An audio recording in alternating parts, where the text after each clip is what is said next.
Lo volvió a hacer. Maduro aumenta el bono de guerra económica y deja el salario mínimo y el cestatique en el olvido. Éxodo educacional. Deserción de maestros en Venezuela crece un 50% debido a la baja remuneración. Sin posibilidades de repatriación. Así permanecen los cuerpos de venezolanos calcinados en Chile. Buenas noches y feliz lunes. Bienvenidos a Noticias en Vivo por Impacto Venezuela de este 15 de enero de 2024.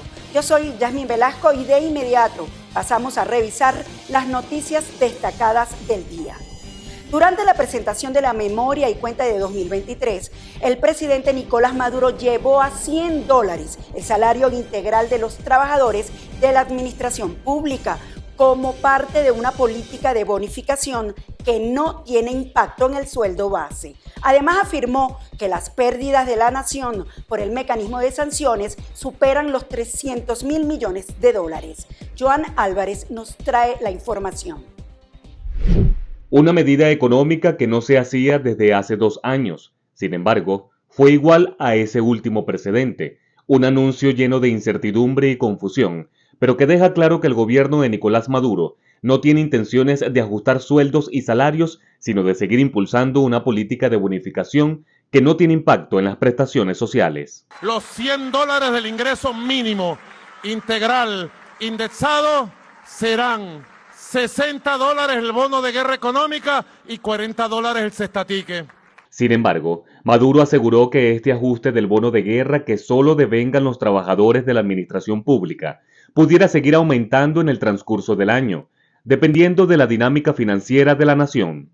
Este año le estoy dando un primer empuje. A buen entendedor, pocas palabras. Empezandito el año, este es un primer empuje. Si nos ayudamos entre todos, producimos y creamos riqueza, vendrán otros empujes y se quedarán locos. Pese a que Maduro en su memoria y cuenta abordó temas en materia de seguridad, alimentación, producción, petróleo, política y economía, esta última arista fue la más destacada, al asegurar que el mecanismo de sanciones hizo que el país dejara de percibir más de $300.000 millones desde el año 2015. Venezuela dejó de producir $323.000 millones. Las pérdidas totales de la economía nacional, sector público y privado, en términos de caída del Producto Interno Bruto, entre el 2015 y 2022, fueron $642.000 millones. Un genocidio, una masacre económica. Si bien sostiene que las sanciones es la causa principal de la crisis, afirmó que el país lleva 10 meses continuos experimentando un crecimiento económico, una realidad que dista de los balances de cierre de año de los distintos sectores. El año 2023 cerró con 10 trimestres de crecimientos continuos. Buenas noticias para nuestro país y nuestra economía. Importante destacar que las expectativas en materia económica de Nicolás Maduro para el año 2024 están sujetas a una mayor flexibilización de sanciones que a su vez dependerá de cumplimientos en compromisos políticos adquiridos en la mesa de negociación de Barbados con la plataforma unitaria y la comunidad internacional. Desde Caracas, Joan Álvarez, Somos Impacto Venezuela. Continuamos revisando información, ahora de la mano de nuestro equipo de corresponsales en Panorama Nacional. La deserción de profesionales de la educación es lo que ha marcado el Día del Maestro en Venezuela. Los gremios y sindicatos aseguran que el 50% de estos trabajadores dejaron sus cargos por la poca remuneración y la falta de una convención colectiva. Ramón Vélez nos cuenta más. Desde el 2016, las aulas comenzaron a quedar vacías ante la imposibilidad de que sus principales protagonistas, en este caso los maestros, no recibieran un salario que permitiera cubrir sus necesidades básicas. Es por ello que a lo largo del tiempo la educación en el país está en niveles de emergencia.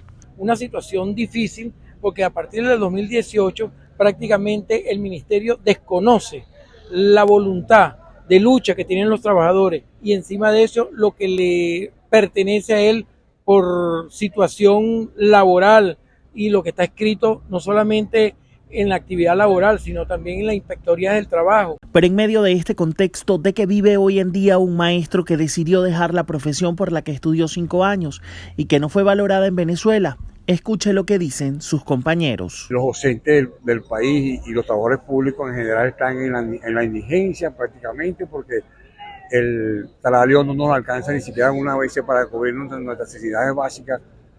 Con los compañeros que trabajan en algunos centros comerciales, en algunos abastos o supermercados, bien sea de vigilante, lo que sea, pero tienen que hacerlo porque no tienen que completar el salario. La mayoría están haciendo otra actividad. Es que el mismo Ministerio de Educación está proponiendo un horario mosaico para que todos los educadores y los militares se vuelvan emprendedores. No puede ser. Tenemos que hacer ejercicio de la educación y no puede ser un horario mosaico, sino a tiempo completo, de lunes a viernes. Otro dato también que hay que reflejar en cuanto al tema del sistema educativo venezolano es que también, producto de la migración de docentes hacia otros países o en su defecto hacia otros oficios, esto ha traído como consecuencia la mala preparación de los estudiantes que actualmente se mantienen en clases. Para Impacto Venezuela, Ramón Vélez.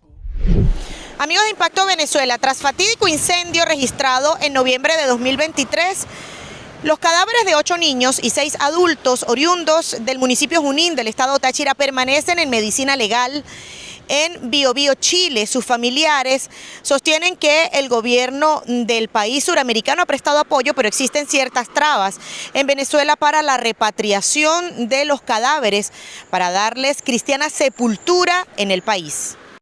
La pesadilla de los familiares de las víctimas del voraz incendio en Coronel, Chile, no acaba. Han pasado 2 meses y los cuerpos están sin reclamo, porque sus allegados no tienen recursos ni para viajar ni para trasladarlos a Venezuela. Y entonces estamos esperando por una firma de la capital de Venezuela. Nosotros perdimos una familia muy grande. Entonces, yo lo único que les pido es eso, por favor, al presidente Nicolás Maduro, al canciller Iván Gil, al representador de la embajada allá en Chile, a Pavel Mora, por favor, ayúdenos. Autoridades departamentales en Chile advierten que el plazo para mantener a los cadáveres en medicina legal se está agotando. Nos informan desde Chile que quedan 13 días para que se defina el destino de los cuerpos, si no van a ser enterrados allá en Chile. Yo llamo la atención de las autoridades nacionales, en nombre de las familias, en nombre de su dolor, a que se apiaden. Varias de las víctimas habían llegado caminando desde Táchira a Chile 45 días antes del siniestro. Marine Glot, Somos Impacto Venezuela. Este pasado domingo, policías y militares retomaron el control de las cárceles de Ecuador tras la liberación de más de 200 funcionarios que fueron tomados como rehenes en medio de un conflicto armado desatado en este país. Las Fuerzas Armadas difundieron imágenes de cientos de reclusos descalzos, con sus torsos desnudos y tirados en el suelo en medio de estos operativos. En esta nueva ola de violencia que dejó un saldo de 19 personas fallecidas, circulan imágenes de crueles atentados, supuestos ataques y saqueos, muchas de ellas sin verificar, pero que alimentaron el pánico en la población. Tenemos todavía ese miedo, ese terror, porque están recién, todavía no atrapan a todos estos delincuentes. Hasta el momento, las autoridades registraron también 1.327 detenidos, 2 policías fallecidos y 27 presos fugados recapturados. Pudo controlarlo, como se dice, pero no es lo necesario. Hace falta más inclusión tanto de la policía, de la fuerza militar, como de la policía, del gobierno en sí. Tratar de solucionar el problema de corrupción en Ecuador no es un problema sencillo, es un problema que va a tomar tiempo. No digo que no es inalcanzable, es un problema que se puede, aunque no solucionar al 100%, pero se lo puede llevar a un nivel bastante más manejable. Mientras tanto, cientos de soldados y policías buscan a alias Fito, quien se sospecha habría cruzado a territorio colombiano, donde están los mayores cultivos de coca del mundo, según manifestó el ejército colombiano. En los últimos 5 años, la tasa de homicidios por cada 100.000 habitantes pasó de 6 a 46 en 2023 y la guerra interna se instaló, lo que ha llevado al gobierno del reciente presidente electo Daniel Noboa a plantear su política de seguridad como la ya ejecutada en El Salvador. Se prevé la construcción de 2 prisiones de supermáxima seguridad con capacidad para al menos 3.000 personas. Génesis Pérez para Impacto Venezuela. Bernardo Arévalo fue finalmente investido como presidente de Guatemala la madrugada de este lunes con más de 9 horas de retraso debido a las tensiones en el Congreso. En su primer discurso, tras jurar para un mandato de 4 años, el jefe de Estado prometió rescatar las instituciones de su país de la impunidad y la corrupción. Arévalo es un sociólogo, exdiplomático y filósofo de 65 años de edad. Desde el año pasado, cuando ganó las elecciones, ha enfrentado un boicot judicial al que él mismo denunció como un golpe de Estado para impedir su ascenso al poder. Las discusiones trabaron la instalación del nuevo Congreso, que debía presentar juramento a Arévalo como presidente el domingo. El retraso disgustó a la población que se enfrentó con la policía afuera del Congreso. ¿Son los venezolanos los verdaderos culpables o responsables de los hechos violentos en Ecuador? Tal y como sugirió un político peruano. Este fue uno de los temas que se conversaron en nuestro programa de los domingos, Cara a Cara, con Mildred Manrique y la politóloga y activista por los derechos humanos, Betsabe Jaramillo. Veamos un fragmento de la entrevista. Esa declaración creo que es la declaración más irresponsable de un actor político y además extranjero de injerencia sobre la situación ecuatoriana, porque primero, las armas que se encontraron en posesión de las personas que se tomaron el canal de televisión, TC Televisión, venían de Perú, comenzando por allí, no del Tren de Aragua, sino de Perú. Y en segundo lugar, Ecuador ya se ha dicho por voceros del gobierno que el Tren de Aragua no tiene células ni grupos operando dentro del territorio ecuatoriano. Y es que esto demuestra no conocer la realidad del Ecuador, porque estas bandas criminales operan desde hace más de 10 años en el país, son 22 bandas en total o bandas derivadas porque se han dividido, han generado otro tipo de bandas, pero vienen de un origen propio, son bandas ecuatorianas y no figura el Tren de Aragua. De hecho, las bandas más fuertes que hay en el Ecuador son Tiguerones, Choneros, Los Lobos, entre otros, y estas bandas no han permitido ni siquiera el ingreso del crimen organizado transnacional venezolano, y esto lo que genera es una red de xenofobia y se ve el desconocimiento de no entender cuál es la realidad del Ecuador. Para nosotros es muy importante tu opinión y por ello leemos los comentarios que nos dejas relacionados a la pregunta del día que publicamos en todas nuestras plataformas digitales. La de hoy dice así: el Parlamento venezolano inició la consulta sobre el proyecto de ley que busca regular el financiamiento de las ONG. ¿Crees que este instrumento legal es prioritario o la Asamblea Nacional debe abocarse a otros temas?